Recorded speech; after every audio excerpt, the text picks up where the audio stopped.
Segunda de Corintios capítulo 10, verso 3, verso 7, perdón.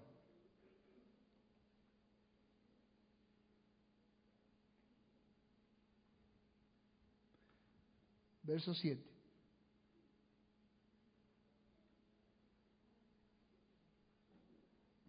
Miráis las cosas según la apariencia. Otra vez. ¿Se anima a repetirlo conmigo? Es cortito. Miráis las cosas según la...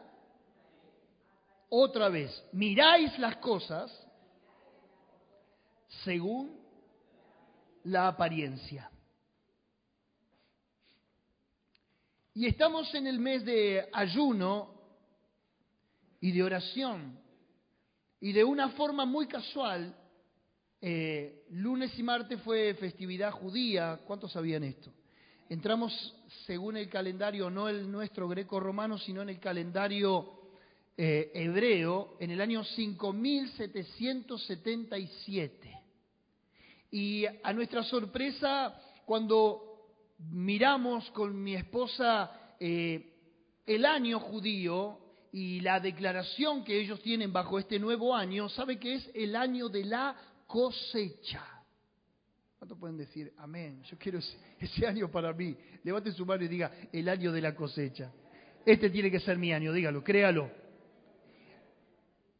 Y decíamos, bueno, justo estamos orando para que Dios suelte toda provisión, extendamos las estacas, podamos crecer en todos los aspectos de la iglesia, familia, salud, economía, en todas las áreas. ¿Cuántos creen que Dios quiere estas bendiciones para usted? Claro que sí.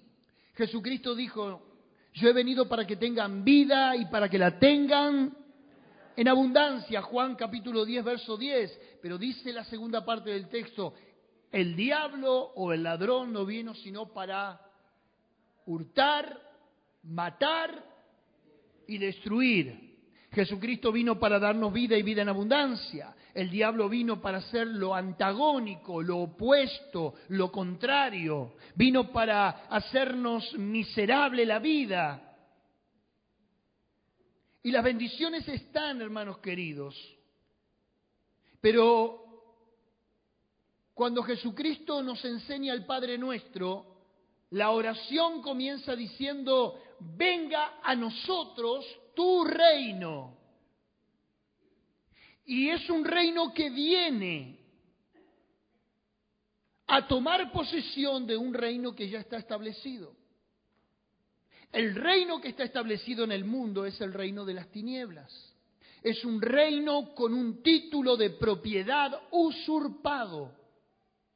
Por eso es que cuando Jesús dice, venga tu reino, y viene el reino de Dios, hay una confrontación de poderes. Satanás y sus demonios comienzan a manifestarse. A sinagoga que Jesús visitaba, tenía que estar sacando demonios. A las personas a las cuales le predicaba el Evangelio, tenía que estar sanando enfermedades, porque el mapa delictivo de Satanás es hurtar, matar y destruir. Y es cierto que la vida cristiana tiene un alto índice de piedad, de amor, de misericordia, de compasión, de gracia y de virtud de Dios, pero también es cierto lo que dice Mateo capítulo 11, verso 12, el reino de los cielos sufre violencia y los violentos lo arrebatan. Hay una guerra espiritual, para ponerlo en limpio. Hay que desplazar un reino para que otro reino tome forma. ¿Estamos de acuerdo? Usted pertenecía al otro reino. Y cuando usted conoce a Cristo, dice Colosenses capítulo 1, fuimos quitados de un reino de las tinieblas y trasladados al reino de su amado Hijo. Pero quiero sentar algunos precedentes en esta noche para guerra espiritual. Guerra espiritual es cuando oramos, pero no cuando oramos para tener comunión con Dios. Una cosa es la oración para tener relación con Dios, para pasar tiempo con Él, para adorarlo, para que nos enseñe sus caminos, para que ponga su corazón en el nuestro. Otra cosa es una oración de guerra espiritual, que es para desplazar un reino y que se establezca otro reino. Hay gente que dice, ¿cómo es esto de la guerra espiritual? ¿Cómo es que yo tengo que orar tan agresivamente? El término guerra espiritual no está en la Biblia, pero no por eso es antibíblico. La palabra Biblia tampoco está en la Biblia, sin embargo, ¿cómo le llamamos a este libro? Hay palabras que no están dentro de la Escritura, pero no por eso son antiescriturales. ¿Se está entendiendo lo que digo? Y dice el apóstol Pablo muy acertadamente, verso 7, miráis las cosas según la apariencia. Y la apariencia de este mundo pasa, dice el apóstol Pablo. Hoy vivimos embuidos en un sistema con medios de comunicación que constantemente te abordan y te bombardean la mente y la imaginación. Hoy es todo marketing, hoy es todo apariencia, hoy es todo fachadas, hoy es toda propaganda. La publicidad del marketing son los que regulan en un 70% el mercado para que las empresas y las economías tengan los resultados previstos. ¿Cuánto más la vida espiritual? Miráis las cosas según la apariencia. Quiero contarles esto. El mundo fue creado bajo dos realidades paralelas. Diga conmigo, dos realidades paralelas. Una física y una espiritual. Se lo voy a poner como ejemplo. ¿Hay una Jerusalén terrenal? ¿Hay una Jerusalén terrenal? Y también la Biblia dice que hay una Jerusalén espiritual, que es donde vamos a ir los redimidos. Fíjense que hay dos Jerusalén, la espiritual y la terrenal. Y no es solamente una figura, no es solamente una metáfora, hay una Jerusalén espiritual. Pero también hay una Babilonia terrenal. Babilonia es todo lo que es el sistema sociopolítico y religioso de este mundo. A eso le denomina la Biblia Babilonia. Babilonia era el imperio más corrompido, más violento, más idólatra que pudo haber existido en la tierra. Por eso Babilonia es figura del mundo y del pecado y de lo que es antidios. Hay una Babilonia física y hay una Babilonia espiritual. Pero también hay hombres terrenales y hay hombres celestiales.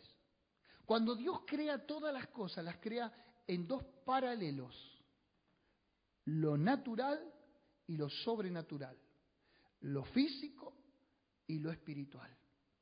Si usted lee 1 Corintios 15, dice, tal es el terrenal y tal es lo espiritual. Dios creó ambas cosas. Nosotros disociamos las realidades. ¿Hay enfermedades físicas? Sí. Se altera un orden biológico en el cuerpo, un principio, y uno se enferma. Pero también la Biblia enseña que hay enfermedades espirituales. Cuando Jesús sana a una pobre mujer encorvada como una U en su espalda y dice, Satanás mantuvo a esta mujer enferma por 18 años y la sana. Era una enfermedad física, respondía a una genética de deformación. No, según Jesús, Satanás la había atado así. Ahora, hay enfermedades que no se las puede llamar que son todas satánicas, porque hay desórdenes biológicos que pueden ocurrir en el organismo y uno enfermarse. ¿Me está siguiendo? Pero hay enfermedades que vienen directamente del inframundo, de los espíritus, de las maldiciones. Y las apariencias nos engañan. Por eso es que nosotros tenemos que nutrirnos de la palabra de Dios para aprender estas verdades. no podemos ignorar. Las apariencias nos engañan y terminamos dándole crédito a una realidad, mientras que detrás de la escena hay otra realidad. Un ejemplo, que lo conté el domingo y creo que no va a tener problema en que lo comparta ahora, bueno, ya es tarde igual. Ariel estaba designado el domingo pasado para dirigir, para tocar, para ministrar el culto junto conmigo. Habían estado ensayando durante 2 semanas para ese día y para esa hora. ¿Sí, Ariel? Casualmente su hijo cae con un dolor abdominal, con náuseas y con todo un cuadro que realmente preocupante que lo mantuvo el pobre Ariel desde las 6 de la mañana, 6:30, hasta las 3:30 de la tarde. Obviamente como padre, yo también como padre respondo a una obligación de nuestros hijos, atenderlos, estar ahí. Pero él entendió y yo entendí que justo ese día y en esa hora donde uno planea y proyecta servir a Dios, nos pasen esas cosas. ¿Es casualidad? ¿Es casualidad? Algunos van a decir, bueno, y se enfermó. Ahora, no le pudo pasar a otro, tenía que pasarle a quién. ¿Me está siguiendo? Le puedo poner cientos de ejemplos. Que nos pasan situaciones que uno dice, no la puedo entender. Y siempre está a la orden de cuando uno quiere servir a Dios, congregarse, orar, hacer la voluntad de Dios. Ponete a orar y ayunar. Nunca compran nada los compañeros de trabajo. Esa mañana te vienen con una torta de ricota, con factura. Dice, ¿cómo no comés? Hoy vamos a festejar mi cumpleaños en el trabajo y vos estás ayunando. ¿A cuánto le pasó? No sé, pero a ver, puedo mencionar cosas que hasta pueden ser hasta tontas, pero que no son tontas, porque en el mundo espiritual hay cosas que me quedé sin trabajo, justo quebró la empresa. Está bien, la economía va de mal en peor, puede ser, y puede uno hacer una lectura lógica, coherente, encontrarle la explicación, racionalizar la realidad y el escenario que nos toca vivir. Pero muchas veces, hermanos queridos, siempre cuando están en los órdenes de Dios, responder nuestra vida espiritual, Satanás viene. ¿Qué le enseñé la semana pasada? Daniel estaba orando por una respuesta, ¿verdad que sí? ¿Se acuerda del mensaje? ¿Fue dada la orden?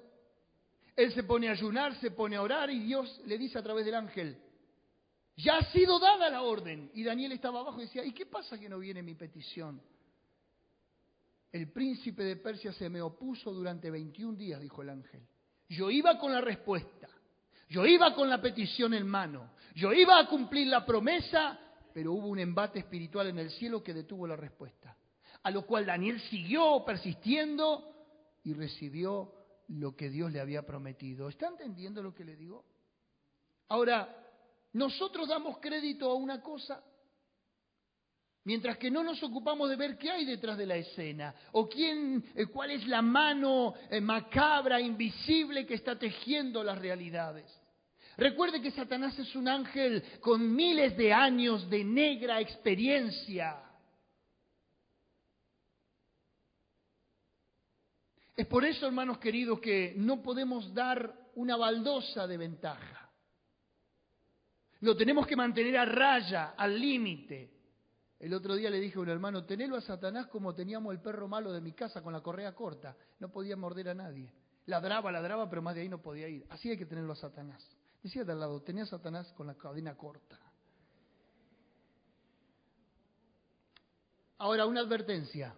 Advertencia, mire, un cartel rojo que dice advertencia, advertencia, advertencia. Escuche esto. Se puede caer también en extremos de adjudicarle todo al diablo y ser completamente místico. Este diablo, y el diablo, se te quemaron, no sé, el guiso, y el diablo que me quemó el guiso, y tampoco eso, ojo, tampoco eso, que el brujo de la vuelta, que que el otro, espere, seamos coherentes, la Biblia nos enseña a ser sensatos, cabales. No andar fabulando por ahí. ¿Me está entendiendo? Porque si no somos tildados de místicos, de fanáticos y todas esas cuestiones que nada tienen que ver con la Biblia. El apóstol Pablo enseñó acerca del mundo espiritual con mucha coherencia. Dice, miráis las cosas según la apariencia. Y nos guiamos muchas veces por la apariencia. Y no vemos qué hay detrás de esa apariencia. Satanás es un ilusionista por excelencia. Podemos caer en dos extremos, escuche. O ser místicos, que es un error, o ser extremadamente racionalizando, encontrándole la explicación a todo. Y no se puede. Recuerde, hay dos realidades paralelas, la física y la espiritual.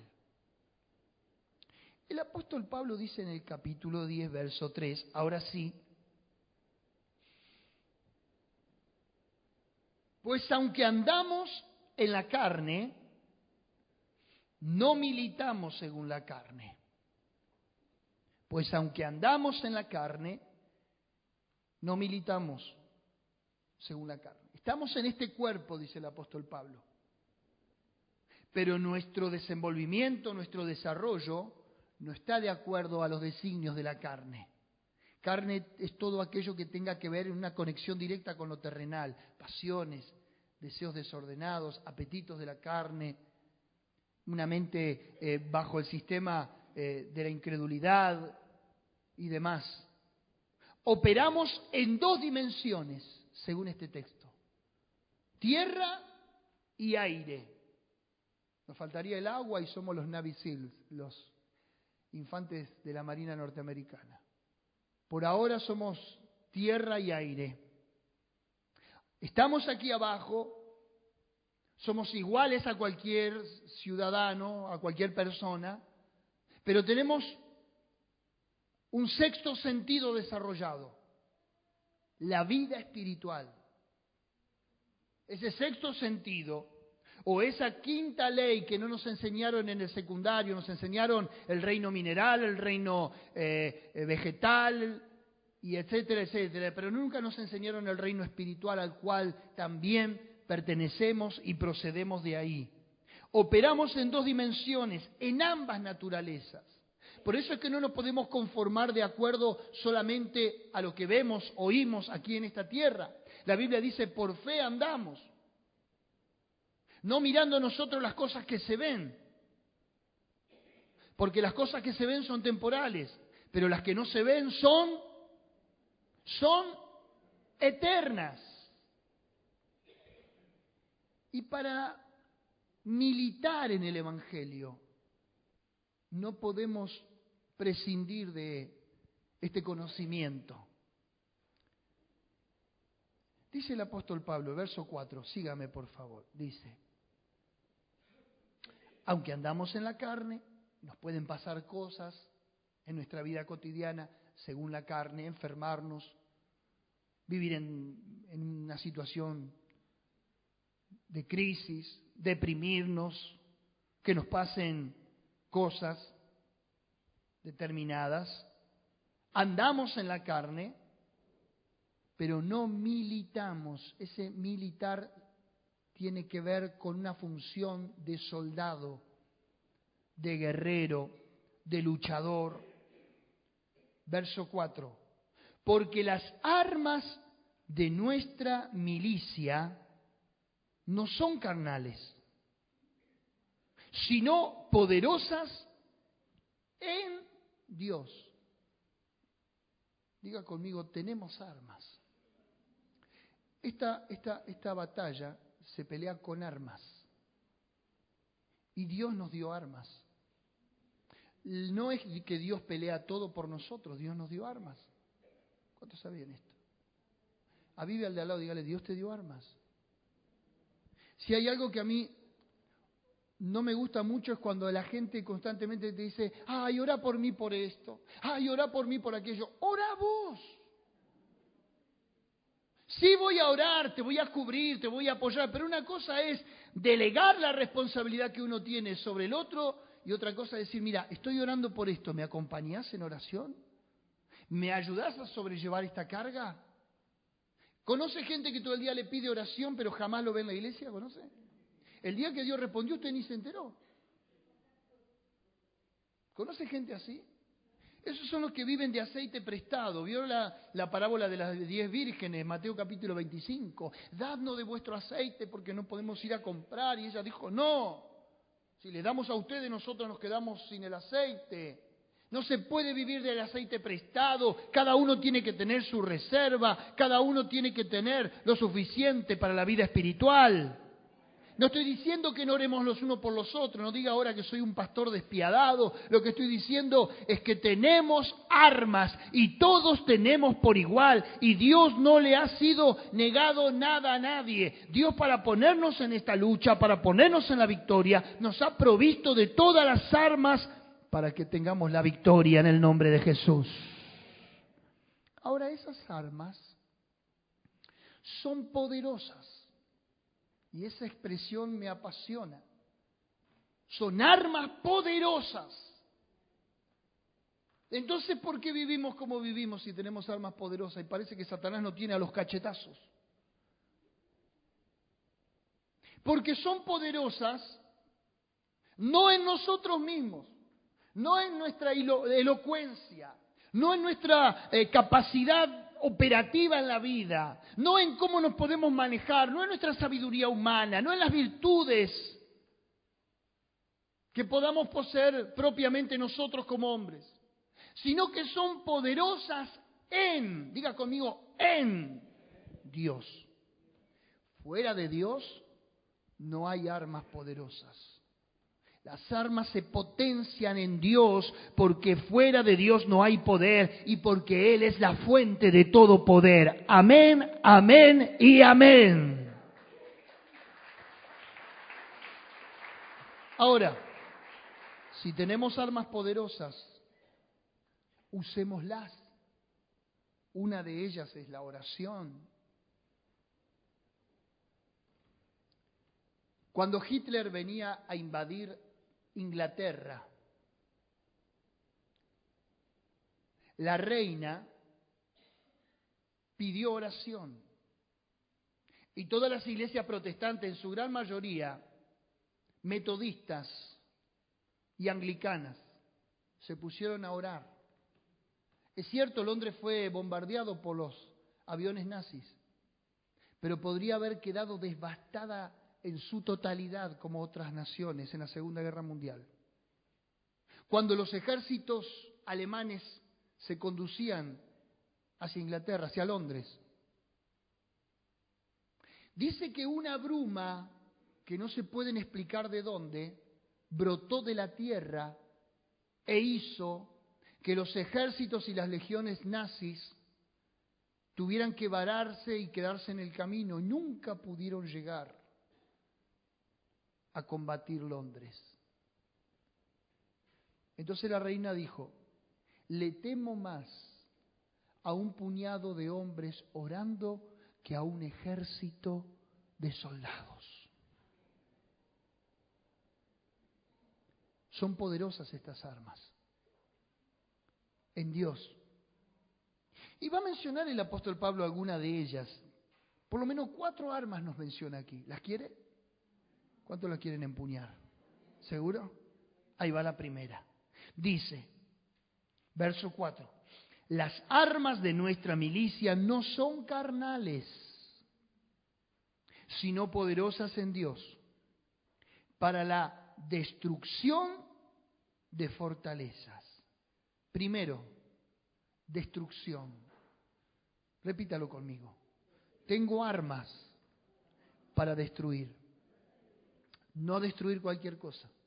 Siempre está hablando en cuanto a lo que se opone a Dios. Cuando Dios lo llama a Jeremías en el capítulo 1 de su libro, le dice, en este día yo te he puesto sobre naciones y sobre reinos para arrancar y para destruir, para plantar y para edificar. Lo que le está diciendo Dios a Jeremías, lo que nos está diciendo Dios acá, que tenemos armas de destrucción.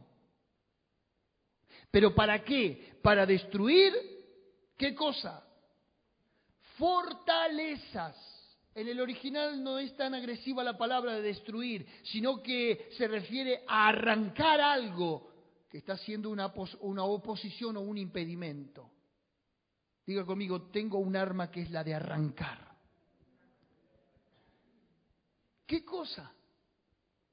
Fortalezas. En el original habla de un muro de una ciudad, inimpugnable, impenetrable. Pero la palabra fortaleza acá tiene que ver muchas veces con pensamientos que se instalan en la mente y crean una fortaleza. El no puedo es una fortaleza. El no tengo es una fortaleza. El no sé cerrarse bajo esos conceptos son fortalezas. Un hombre dijo, un empresario muy famoso, ¿cree que no puedes? ¿Cree que puedes? En ambas cosas tienes razón. Si crees que podés, vas a poder. Y si crees que no podés, no vas a poder. Porque son fortalezas que se instalan.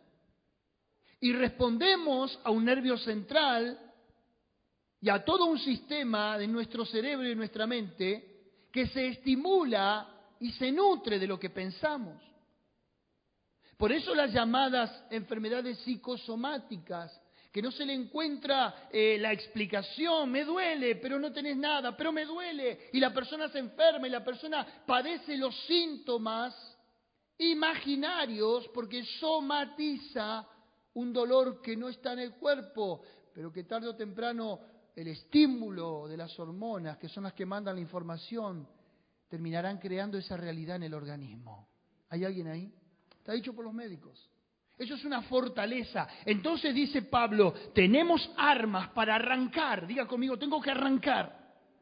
Tengo que destruir fortalezas en la mente. Que nos imponemos nosotros mismos, que nos imponen otros y que dejamos que hagan nido, pero que también nos impone Satanás. Mediante el sistema, mediante la incredulidad y demás. ¿Qué tengo que hacer con las fortalezas? Arrancarlas. No creer lo que no tengo que creer. Yo tengo que creer a todo lo que la palabra de Dios me dice. Tenemos 4 armas, por lo menos, destruir o arrancar. Sigo con la segunda, rápido. Dice, verso 5, derribando. Dijimos arrancar, ahora vamos con derribar. Y esto tiene que ver con golpear como con un ariete a la fuerza.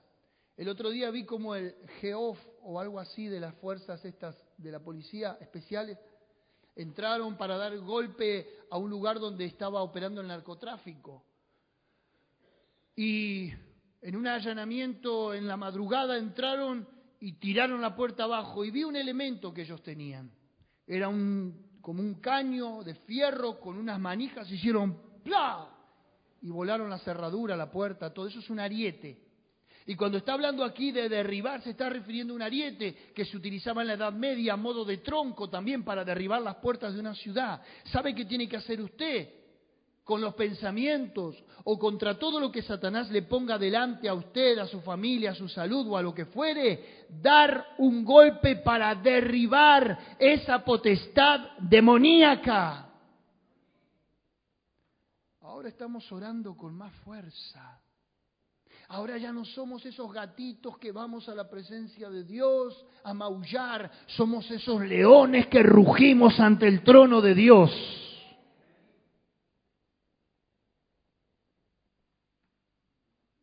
¿Seguro? ¿Tengo leones? A ver la cara de león. ¿De león hambriento? Dice la Biblia, los violentos arrebatan. Pero dice que hay que derribar cosas. Mire, verso 5.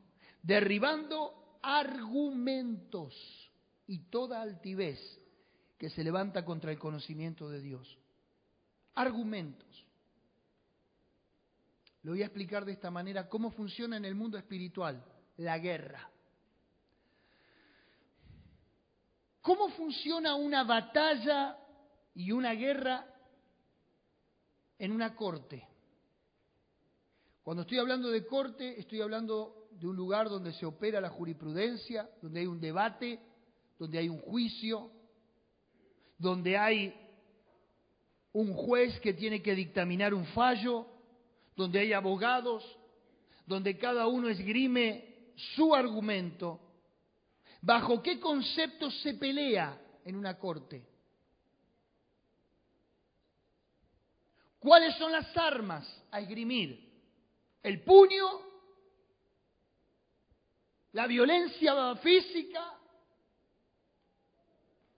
¿O argumentos? ¿Y esos argumentos de qué están nutridos? De palabras, ya sean de verdad, ya sean de mentira, ya sean de manipulación, ya sea de torcer el peso de la ley. No importa.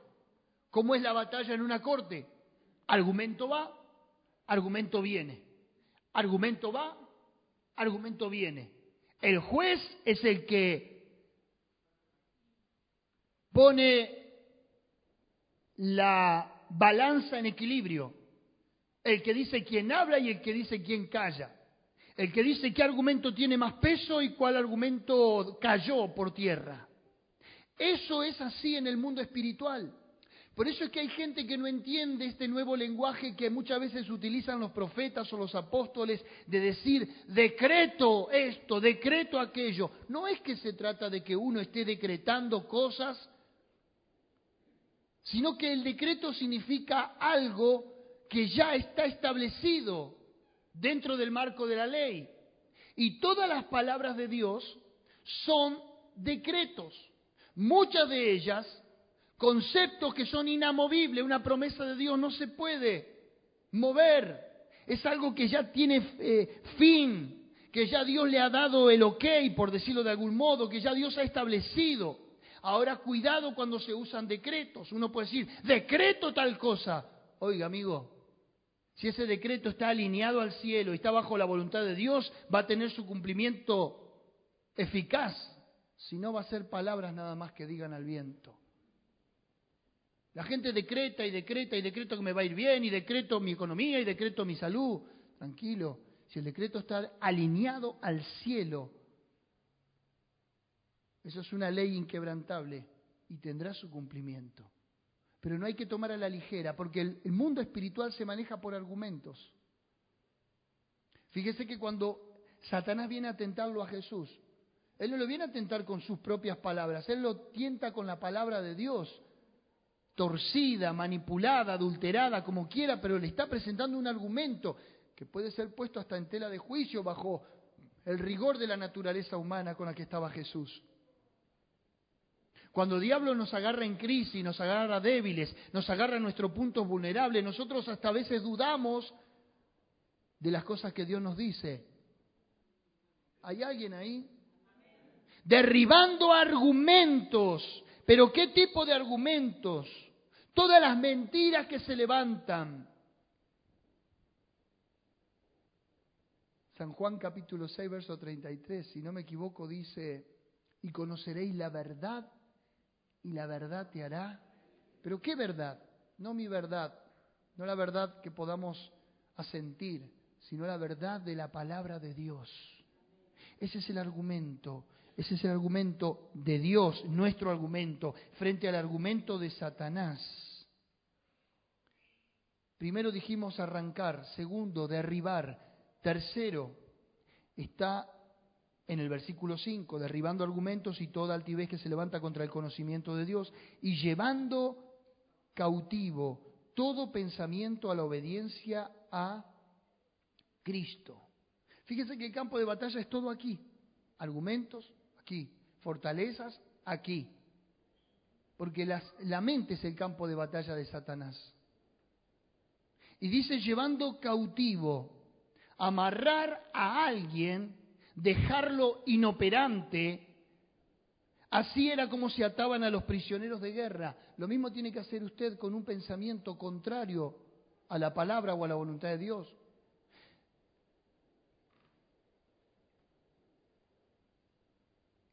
Satanás no es omnisciente, omnipresente como Dios, no tiene sus atributos. No puede estar en todos lados a la misma vez, está en un lugar a la vez.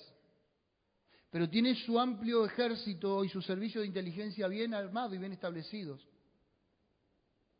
Y sabe que los demonios son observadores de conductas. Y la conducta del ser humano, los hábitos del ser humano son repetitivos. Entonces sabe por dónde entrarte, sabe cuál es tu punto vulnerable, sabe cuál es tu debilidad. ¿Y qué tenemos que hacer nosotros frente a eso? Cuando nos quiere plantar esa semilla y ese argumento demoníaco en nuestra mente, llevar cautivo ese pensamiento. Decir, no, esto no es de Dios, lo rechazo. No permito que ejerza influencia, ya que el hombre es la suma de sus pensamientos, porque tal es el pensamiento en su corazón, tal es él. Somos la suma de lo que pensamos. Estamos hechos de lo que pensamos. Y si lo que pensamos no está acorde a Dios, ese pensamiento, diga conmigo, marche preso. ¿Cómo le va a decir? Cuando usted salga de aquí le van a venir pensamientos de todo tipo, hasta en contra mío. ¿Qué se cree? Mira la hora que es. ¿Qué tiene que decirle a ese pensamiento? Marche preso, no diga así de mi pastor, dígale al pensamiento. Háblele, páresele. Y dígale, no, me está trayendo una palabra de revelación. Me está trayendo la victoria en Cristo Jesús. Hoy el siervo me avivó de que tengo armas poderosas. ¿Cuántos dicen amén? Vamos con la última. El arma letal, dijimos, arrancar, destruir, derribar, llevar cautivo. Esta arma sí que es letal. Con esta Satanás no lo puede agarrar de las narices. Capítulo 5, verso 5. Derribando argumentos y toda altivez que se levanta contra el conocimiento de Dios, llevando cautivo todo pensamiento a la obediencia. La obediencia es un arma. Y esta es una de las armas más letales para el reino de las tinieblas. Ya que el reino de las tinieblas, ¿por qué es de las tinieblas? Por la desobediencia. ¿Por qué el mundo está como está? Según Efesios capítulo 2 dice, el cual opera el príncipe de la potestad del aire sobre los hijos de desobediencia. Y estar en desobediencia con Dios es estar sin cobertura de Dios, es estar sin aval de Dios, es estar sin crédito para con Dios. Prefiero que me maldiga un brujo, pero que no me maldiga Dios. Porque del brujo zafás, pero de Dios. Así que más vale estar en obediencia con la fuente de toda justicia. Hola. Mire lo que pasó. Termino con esto. Mateo capítulo 8, verso 8. Mateo 8, verso 8. Mire el resultado, el saldo positivo de la obediencia. Entrando Jesús en Capernaum, vino a él un centurión rogándole, verso 5, y diciendo, Señor, verso 6, mi criado está postrado en casa, paralítico, gravemente atormentado. Y Jesús le dijo, yo iré y le sanaré. Respondió el centurión y dijo, Señor, no soy digno de que entres bajo mi techo. Solamente di la palabra y mi criado sanará. Porque también yo soy hombre bajo autoridad. Y tengo bajo mis órdenes soldados. Y digo a este, ve y va. Y al otro, ven y viene. Y a mi siervo, haz esto y lo hace. Al oír Jesús se maravilló y dijo a los que le seguían, de cierto os digo que ni aún en Israel he hallado tanta obediencia. ¿Tanta? Porque la fe obedece. La fe obedece. Cuando Dios llamó a Abraham, dice que Abraham salió sin saber a dónde iba. ¿Eso era fe u obediencia? Hay veces las cosas no las vas a hacer por fe, sino por obediencia. No las vas a entender, no vas a poder ver el resultado final, pero las obedeces y en el camino las vas a entender por medio de la fe. Pero no quiero hablar de la fe, estoy hablando de un principio espiritual. Estamos subordinados a Dios, por tanto, el reino de las tinieblas se subordina a nosotros. Porque otra cosa, en el reino espiritual el debate es por argumentos y en el reino espiritual los principios del reino son subordinación. Santiago o Pedro, no sé cuál de los dos, pero uno de ellos dijo, someteos pues a Dios, resistid al diablo pero no va a huir si yo no me someto a Dios. Quiere decir que la obediencia es un arma letal. Sea obediente. Y va a ver cómo Satanás no lo puede tocar a usted. No lo va a tocar. Porque se va a someter. Porque él dice, la autoridad se respeta. Fíjense que Satanás le dijo, ¿puedo arruinar a Job? Dios dijo, bueno, arruínalo. Pero no toques su vida. Fue y le mató todo el ganado, lo enfermó, le trajo sarna, lo arruinó, pero de donde usted quiera. ¿Pero lo mató? ¿Lo mató? Satanás sabe hasta dónde tiene la correa. Correa corta. ¿Por qué terminé acá? ¿Cuál fue el texto con que empecé? Miráis según las apariencias. Ponete de pie. Decile al que tenés al lado, no te guíes por apariencias. Este mundo te plantea apariencias constantes. Es todo aparente. Pero detrás de lo aparente y de la apariencia no hay nada. ¿Sí? Lo único que puede haber detrás de la apariencia es esencia. Nosotros aparentamos ser ovejitas, pero somos leones de Dios. La gente subestima a la iglesia y dice, anda a llorar a la iglesia, porque la apariencia nuestra es la de apariencia de piedad. Pero no sabe que nosotros controlamos el clima espiritual de una ciudad. Que bajo nuestra palabra las maldiciones o las bendiciones pueden venir sobre una persona o sobre una vida. ¿Cuántos dicen amén?